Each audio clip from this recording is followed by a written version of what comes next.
Chapter 10.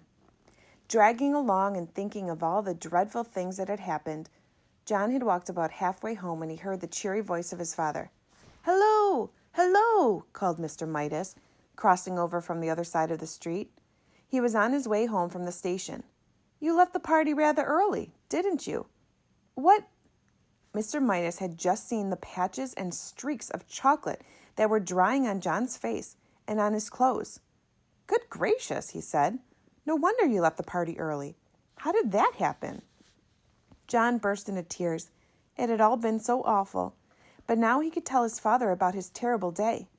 He stopped crying and only sniffed a little now, and then as he told the whole story about taking the coin to the candy store, about buying the box that had turned out to have only one chocolate in it, about the toothpaste, about breakfast, the gloves, the silver dollar, the pencil, the lunch, the trumpet, and finally the apple ducking water. "You mean to tell me they really all turned to chocolate?" Mr. Midas asked. "You're sure you didn't imagine some of this?" "Oh, no," John assured him.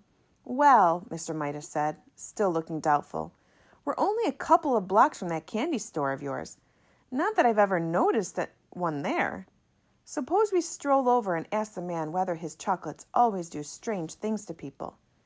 "It's on the next corner," John said, recognizing some of the houses on the side street. "Not the next house. Not the next house. Not the next," he said. "But—" John's voice faded into silence.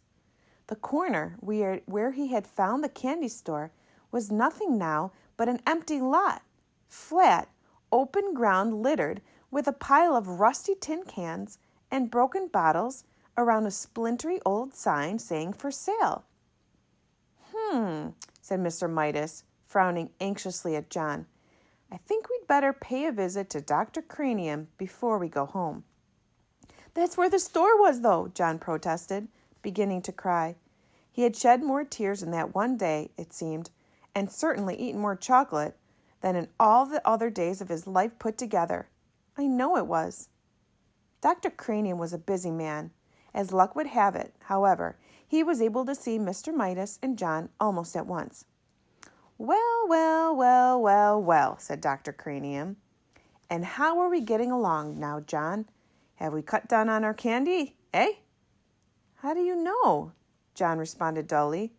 "Apparently he's had a bad day, Dr. Cranium," Mr. Midas said. "Trouble at school, you know, and a little accident at a birthday party. What I'm worried about is that he keeps saying that everything he puts into his mouth turns to chocolate." "No more than a nursery fantasy, I'm sure," Dr. Cranium said to Mr. Midas. "Well, John," he went on, looking down with a smile, "suppose you tell me in your own words what the matter seems to be." "Everything I put into my mouth turns to chocolate," John explained. "Everything I eat and everything I drink changes it into chocolate. I'm thirsty, and I'm getting a pain. A bad one, I think."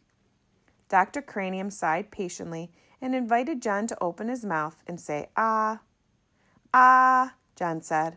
Dr. Cranium peered into John's mouth briefly and gave a low whistle of surprise. "This chocolate eating simply must stop." He went to a supply cabinet.